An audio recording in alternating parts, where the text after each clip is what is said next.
Kyle here from allmediareviews.blogspot.com. Oh man, just about to talk about. I'm here to talk about. Do a couple of videos today if I have time.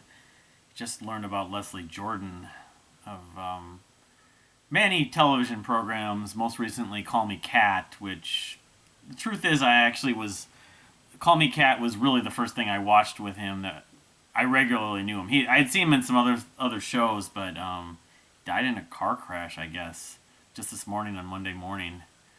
He was maybe going to the ER or some other medical thing he had, but he was 67 years old. Um, what can you do? They're just television. We don't know him, but and obviously he'd been in the industry for 30 or 40 years, but they go like this. It's hard to really deal with it every day. And speaking of people we've lost and not, so I wanted to. I mean, begin this video in a downer. I don't like to do that, but it sometimes happens. This is not the first time where I've gone on to make a video and I learn about some other significant news, often difficult, sad, not intending to be depressing, but I don't know if I'll talk about him later. But Call Me Kat, I've been watching this year. It honestly hasn't been as good even as last year, and my wife and I thought the first season was better than the last season, but Leslie Jordan's my favorite part of that show, his character. Oh well, we'll see what happens. But I'm sure they'll probably do something for him, like before this week's episode, probably.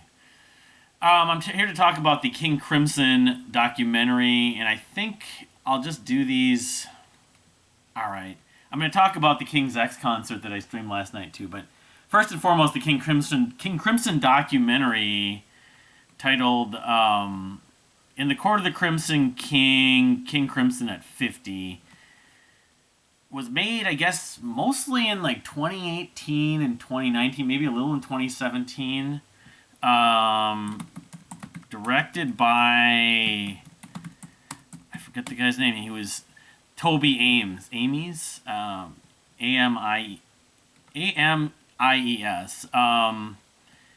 What did he? I forget what he had done before. Anyway, it was like in the can. I don't know if COVID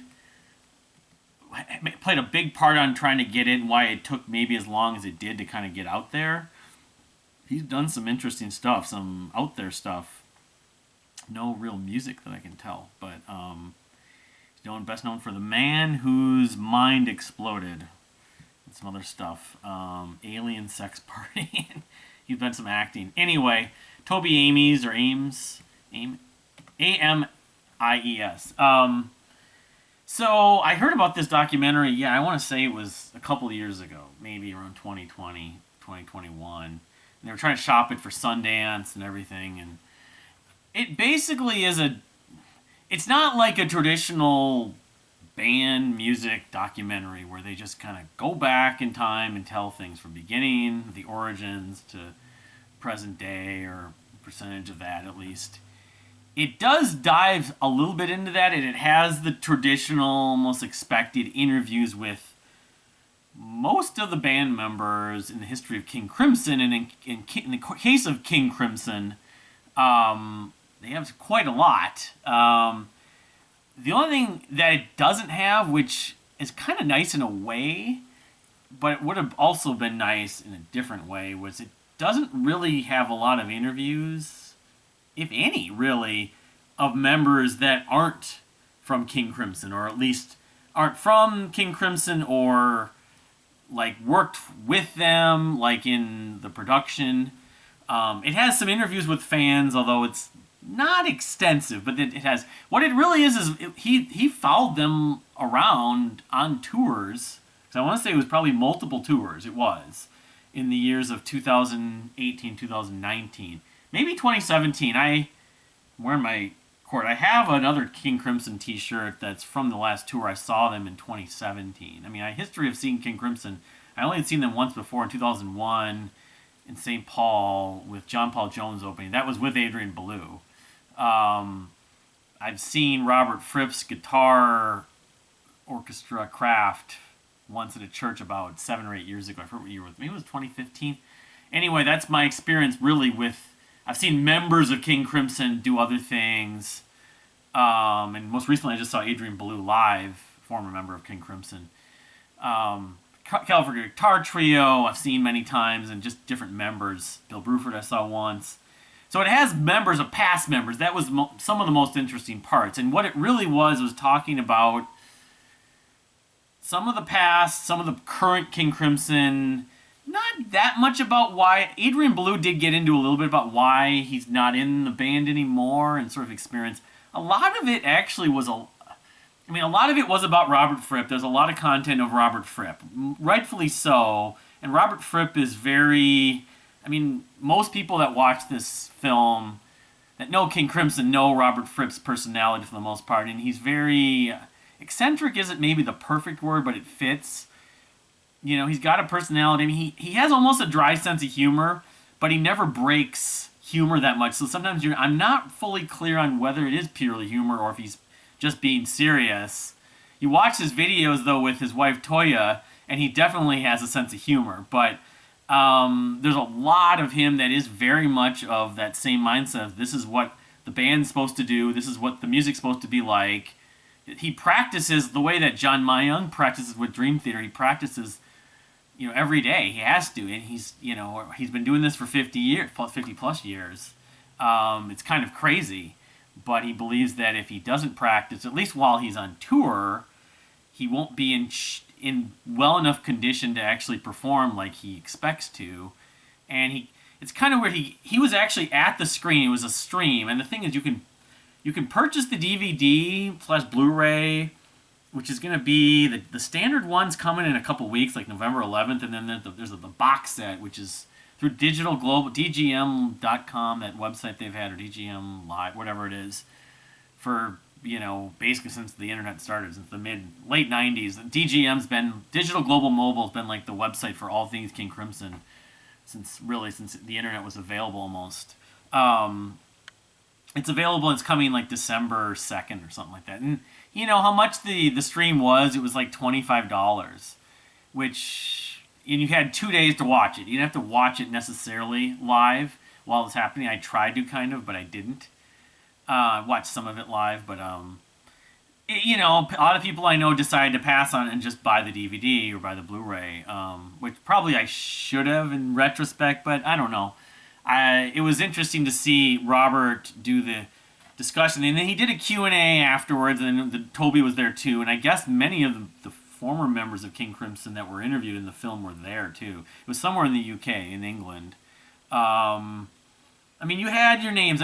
One of the most sort of compelling parts of the documentary, and it wasn't planned in the least, was the kind of showing this gentleman, I guess he was the drummer, but I thought he was the keyboard player, because the touring Crimson that I saw in 2017 had 3 drummers, one being Pat Massaletto, who's been with them since '94. One of the others being Gavin Harrison, who's been basically drumming with them even before Porcupine Tree had split, like 2008. And the third is another gentleman, I forget, Pete something, but Bill Rieflin, who's an American who lives in Seattle, I guess. He has a very kind of... He's a drummer, but I think he played like keyboards or something with Crimson too. He had been diagnosed with like colon cancer, had procedures. He had a bunch of other things he went over. And he was sort of nonchalant about it to an extent, like, this is what I'm going through, I deal with it. And they're asking, well, why do you do this? Why aren't you just trying to seek medical help? It's like, well, because you have this much time to live. And he didn't really look particularly sick, although he's not that old, I guess you could say. Yeah, he drummed with Robert Hitchcock. I may have seen him, actually. Anyway, he seemed like a pretty, very, like, an interesting musician, very articulate, very cerebral, like a hired gun, like a lot of these guys, almost all of King Crimson's been, since really after the first incarnation ended, in some ways. Not exactly, but in some ways. But he unfortunately he passed away right like when COVID started, March 24th. But he had all these medical conditions, and it's one of those cases where you're kind of just given this much time to live, and you're just kind of doing things and trying to do as much as you can. God, look at his list of credits. He's like, Yeah, but yeah, because he played keyboards. That's the weird thing. He's sort of multi instrumentalist. But because the guy, the third drummer for most of the stuff I saw, so maybe he was the drummer when I saw them, one of the other drummers, but was this other guy. But Pete something. Um, and then they show them, Tony Levin's in there, of course, and Jocko Jazek, he's pretty well featured, which I actually didn't know that much about Jocko, even though I know he'd played in 21st Century Schizoid Band. I didn't know quite how old he was, even though he just looked older than I realized. But he basically replaced Adrian Belew. Although I think him and Adrian have a pretty good relationship, but Adrian, the former members, you had Pete Sinfield was shown, Jamie Muir was shown. They showed Ian McDonald, the late Ian McDonald, which was good to see. John Wetton and Greg Lake, nowhere to be found. But in fairness, when he started this documentary, I think Greg Lake had already passed. I can't remember. But some of the, Bruford, of course, is interviewed, and he's well since retired. Who am I forgetting? That's most of it. Anyway, but it's basically them going throughout a bunch of tours, and a lot of them are talking about how it's really very difficult to be in King Crimson. A lot of the former members, too. Playing King Crimson, what's expected, even though it's sort of the highest standard of musicianship in some ways, and it's a different approach to playing music.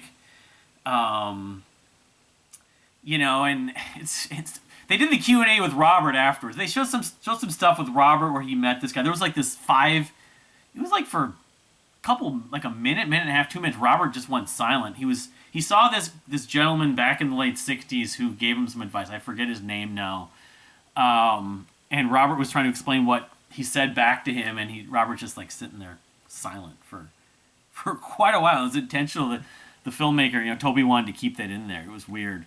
There's one scene with Moonchild where they were syncing up these people dancing in the rain, which the director mentioned that was partly just spontaneous, but partly also influenced by the use of Moonchild in Buffalo '66. And Toby mentioned Prince Vincent Gallo. I didn't realize he was known as Prince Vincent. I thought that's what he said at the screening afterwards in the Q&A, but I'm a King Crimson fan. I wish I was a bigger fan. And, the truth is a lot of their music, when I love it, I really love it, but a lot of it, is a little out there. And some of those albums, like, before that sort of the Wetton Bruford period, like David Cross was interviewed, and he was actually at the theater, I guess, in England. But Michael Giles was interviewed as another one. Michael Giles and who was the other one who left after, like, in '69? That Robert said he found that out while they were on tour in California on a bus. They told him they were leaving, and he said it kind of broke his heart, which is weird.